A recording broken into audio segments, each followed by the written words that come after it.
where do you want me exactly? You can be looking at me, and Okay. then, and yeah, we'll just, first off, I'm just going to ask about today's latest news about Yes. the confidence vote. How will you be voting on today's sub-amendment from the Conservatives? I'll be voting now. And on the Bloc amendment for tomorrow? I have to reconsider it, but I think I probably am voting no on amendments, and I'm probably voting no on the budget. Probably voting no on the budget, and Yeah. can you explain why? Because it contains nothing for future generations, no climate action. It cuts substantially into programs we need. It eliminates easy things that were popular, like greening homes. It gets rid of the municipal transit fund. It doesn't provide funding on many things that Indigenous people have every right to expect, like friendship centers. It avoids taxing wealth so that we can have enough money to avoid this is a huge deficit they're looking at, while also having austerity. It's a complex mess of disappointments. So if you had to give it a rating now, or a grade, because it's been a couple of days now and you had time to go through it, what letter grade would you give the budget when it comes to climate? On climate? F. It is a budget that abandons our future generations. It's an immoral budget. It's a budget that's geared to beat Trump's big, beautiful bill to provide more incentive to large transnationals, and it shovels money hand over fist to billionaires while ignoring the needs of Canadians. On the day of the budget, you spoke in the chamber, asked if the government was be open to amendment and stuff like that. Have they talked to you about, Yes. And have you brought forward any sort of thing you want to see? We're still talking, and we'll see. Okay, and then today, the Environment Commissioner came out with some reports. Yes. One of them saying some of the financial measures like tax incentives and write-offs haven't actually contributed to reducing emissions.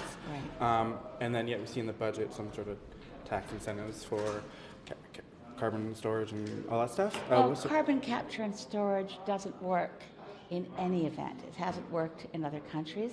It's highly geologically specific, and carbon capture and storage is essentially a disguised subsidy to fossil fuel companies. But what we really need is there are a couple lines in the budget that suggest they understand that electrifying Canada with renewable green energy is a good idea.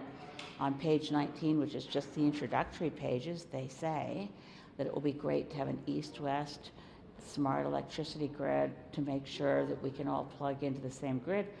And that's a way of storing renewable energy. We've been calling for it for over a decade.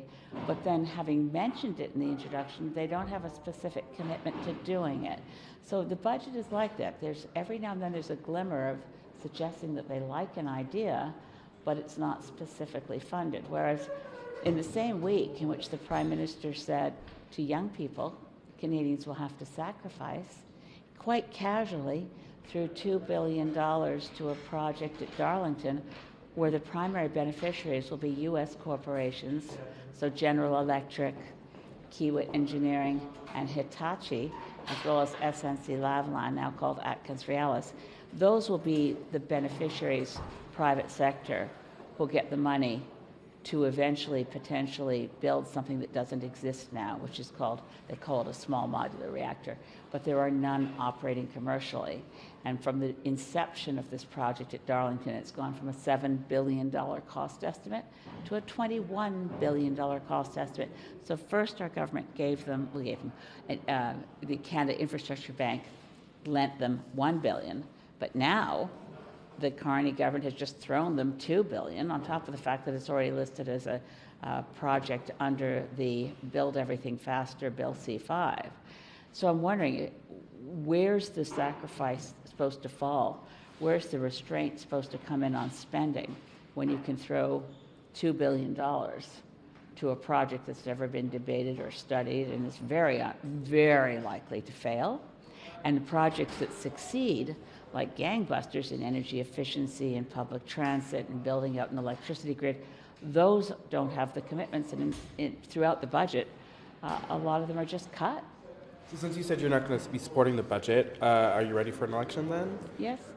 So what do you make of a potential party abstaining or maybe supporting the budget like the NDP? I will not cast judgments on other members of parliament, the decisions they make for themselves are the decisions they make for themselves.